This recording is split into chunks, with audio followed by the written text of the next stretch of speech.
It's not very often that you're maxing out the length of your sawmill. In my case, I'm in the process of milling up a whole bunch of different types of lumber that I need to build a massive shelter to protect my new Woodland Mills HM 136 Max sawmill. Now, with the one extension track that I have, this sawmill can cut, I think it's just over 16 feet. But of course, when you're trying to place the log, there's something to be said for being careful not to slam your log down on the bunks. That'll put all the alignment out of whack and bend your metal and damage your bunks, and your log stops will get all messed up. So I'm trying not to do that, very carefully with the tractor to lower it down without slamming it. That's kind of key for me. It's not quite touching the last bunk over here, but that's okay. I want the blade to be able to clear it. If you look carefully right there, there's a gap between the blade and the log. So there's still about 6 inches there that the log could push back this way. Of course, it's difficult to do that when you're working alone. Yes, I have my trusty John Deere 3039R compact tractor, and that helps. I got the forks on it, but I don't have a grapple to, grab the logs and place them. And even then, it's still sketchy. I think eventually what I'll end up doing is having some kind of log rack right here that I can place the big logs on there and then just kind of roll them on to the mill myself. But that's still for a future. Right now I'm trying to get all the wood that I need to build this shelter. You can see I have a bunch of 6x6 posts right there, 16-foot beam over there, and I have one 16-foot 2x8 rafter. That's just an offcut from the beam though. I'm well on my way. I gotta figure out the exact lumber that I need to build this structure, but the hardest thing to get are the longest beams. I don't want to have a whole bunch of columns in front of my mill. So in the front I probably need a 24-foot beam. In the back here I plan to put a 16-foot beam, maybe a 16-foot beam over there and a 16-foot beam over here. Then maybe it's just going to be an 8-foot beam over there. So, gotta get her done.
So I was trying to turn this 16-footer into a beam, but the problem I'm facing is that it's really fat on the one end and really tapered on the other end, and I don't know, I couldn't get it right, so it's still a little bit tapered. Like for example, right here it's 7 3/4.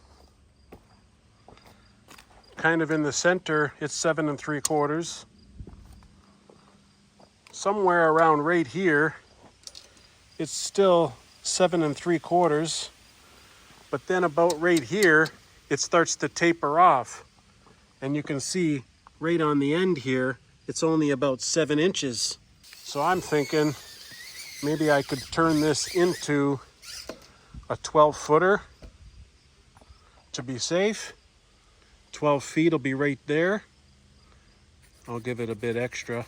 And if I measure from that mark up to here, it's almost 4 feet. So honestly, I don't know what I would do with a 4-foot 7x7, but you never know, these things come in handy. I can turn it into something else if I choose.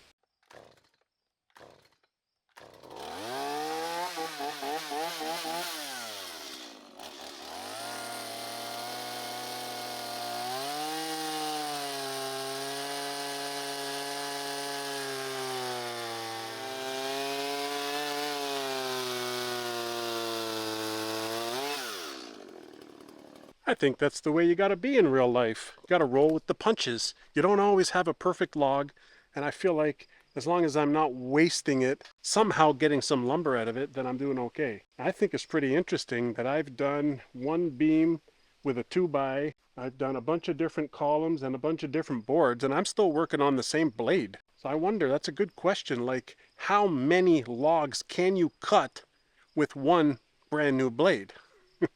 And I'm gonna find out.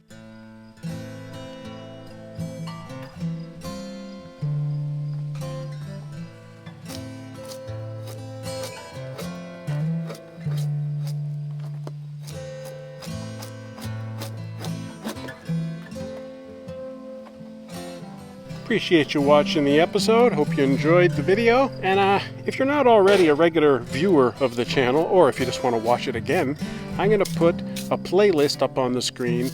It's an 8-episode playlist of the building of our little workshop here. And that's what the Sawmill shelter is going to be adjacent to. And I think it'll give somebody a good understanding as to how it is we're going to structure this Sawmill Shed.